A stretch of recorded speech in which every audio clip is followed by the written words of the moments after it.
What's the scariest kind of tree? Bamboo.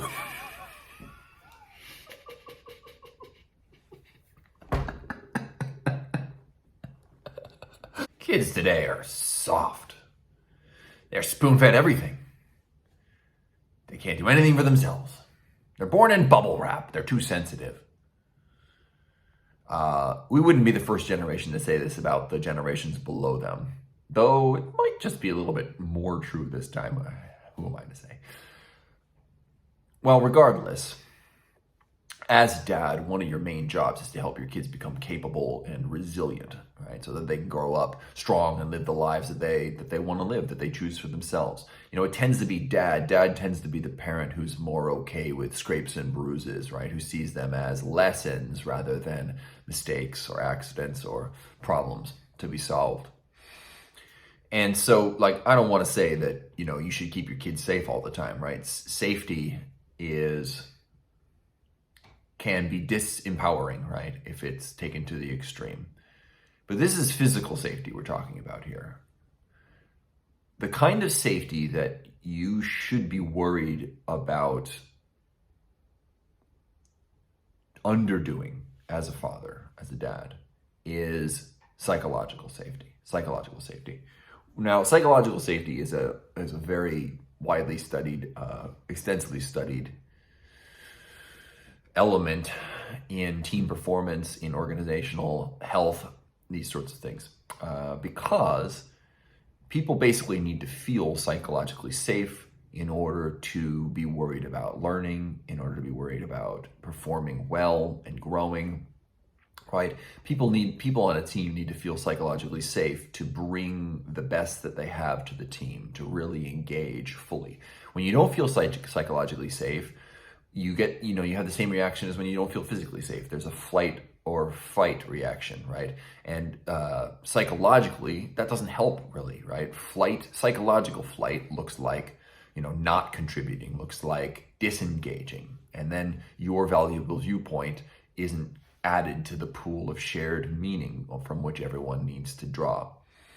Or fighting, right? And this is where you try to force your meanings, your ideas into the group's thinking, and that's also not very helpful. So how do we ensure that our kids feel psychologically safe so that they can engage with the world from a good standpoint? Well, there are 4 elements. They form the acronym TERA. TERA. First one is tribe. Now, tribe is the feeling that you belong to some sort of special group, a group that the membership isn't allowed to anyone. It's not accessible to anyone. There's some sort of selection criteria, and not only are you special for belonging to it, but it also gives you some sort of identity. It helps inform who you are, right? And so some ways that you can help your kids feel this sense of tribe is things like secret handshakes, inside jokes, right? Telling stories about the family, and tell them about their grandparents and where they came from, and having your own customs, your family customs, the way that you do things that's kind of unique from other people.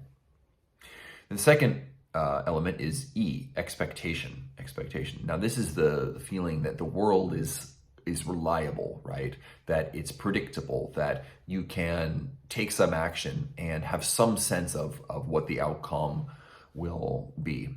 And so this is one reason why it's a good idea to have a consistent discipline in the house. Why kids who have consistent rules and structure will thrive more than those who maybe are punished or they face consequences for their actions less often, but when they do face them, it's more of a surprise, right? Kids would rather know what they're in for than just be surprised all the time. So consistency is very important here.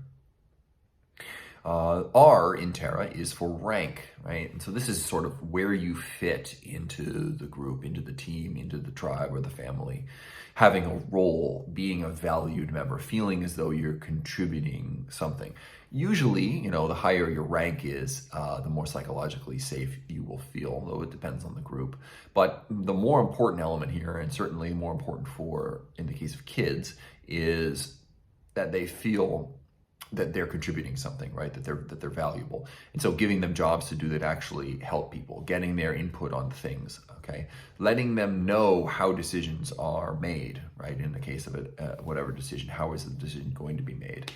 All of these things will help them feel as though their rank is secure. And this is also, when your kids are fighting over like who gets the larger piece of pizza or any sort of fairness issue, it comes down to rank. Sometimes they're just hungrier, right? But it's rarely only that, right? Even when they're hungrier, there's also a rank issue there. And so, mutual respect, these sorts of things are very important. When you have a new baby or a stepmom or stepdad comes in, you can see how this would throw rank up into the air and why there's all sorts of problems that result. It comes back to issues of psychological safety.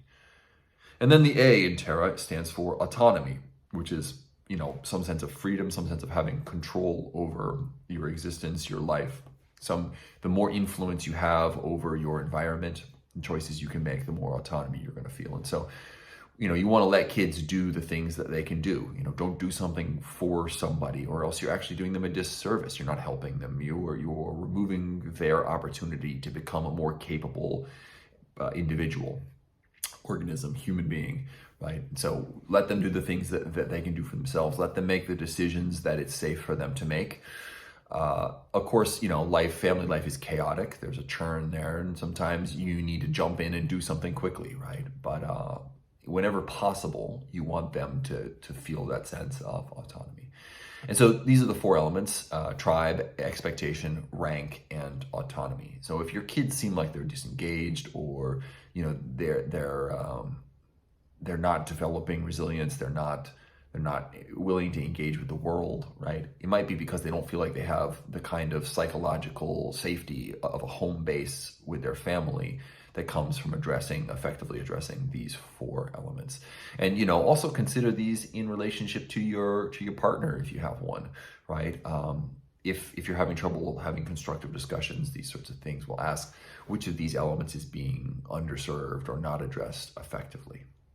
Thanks for watching. If you have any questions, please put them down in the comments and I'll get back to you. If you found this video helpful, please like and subscribe.